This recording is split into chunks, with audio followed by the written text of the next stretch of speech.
GPT-4 is better at playing with language and expressing creativity. In OpenAI's demonstration of the new technology, Chatgpt was asked to summarize a blog post only using words that start with the letter G. It also has a better understanding of how to write poetry or creative writing, but it is still by no means perfect. On top of this, OpenAI also displayed the potential of using images to initialize prompts. For example, the team showed an image of a fridge full of ingredients with the prompt, "What can I make with these products?" Chatgpt then returned a step-by-step recipe. Creating recipes with images is a clever use of the technology, but it is only the tip of how images could be used with Chatgpt. The company also demonstrated the ability to create a whole website that successfully ran JavaScript, with just a handwritten sketch of a website.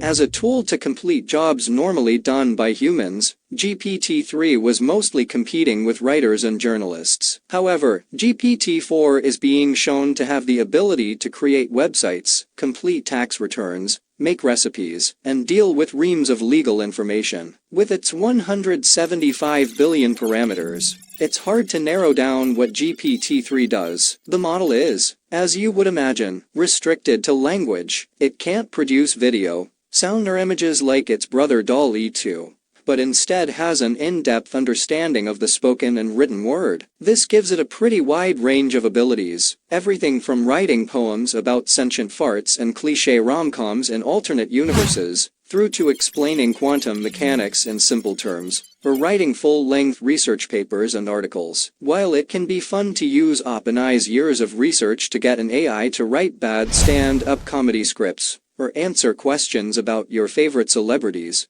its power lies in its speed and understanding of complicated matters. Where we could spend hours researching, understanding and writing an article on quantum mechanics, Chatgpt can produce a well-written alternative in seconds. It has its limitations, and its software can be easily confused if your prompt starts to become too complicated, or even if you just go down a road that becomes a little bit too niche. Equally, it can't deal with concepts that are too recent. World events that have occurred in the past year will be met with limited knowledge, and the model can produce false or confused information occasionally. OpenAI is also very aware of the internet, and its love of making AI produce dark, harmful or biased content, like its DALL-E image generator before. Chatgpt will stop you from asking the more inappropriate questions, or for help with dangerous requests. T3 has made a name for itself with its language abilities. It isn't the only artificial intelligence capable of doing this. Google's LaMDA made headlines when a Google engineer was fired for calling it so realistic that he believed it to be sentient. There are also plenty of other examples of this software out there created by everyone from Microsoft to Amazon and Stanford University. These have all received a lot less attention than OpenAI or Google, possibly because they don't offer up fart jokes or headlines about sentient AI. Most of these models are not available to the public, but OpenAI has begun opening up access to GPT-3 during its test process, and Google's LaMDA is available to selected groups in a limited capacity for testing. Google breaks its chatbot down into talking, listing and imagining, providing demos of its abilities in these areas. You can ask it to imagine a world where snakes rule the world, ask it to generate a list of steps to learn to ride a unicycle, or just have a chat about the thoughts of dogs. This is it for today. Hope you enjoyed the video. Do like, share and subscribe for more.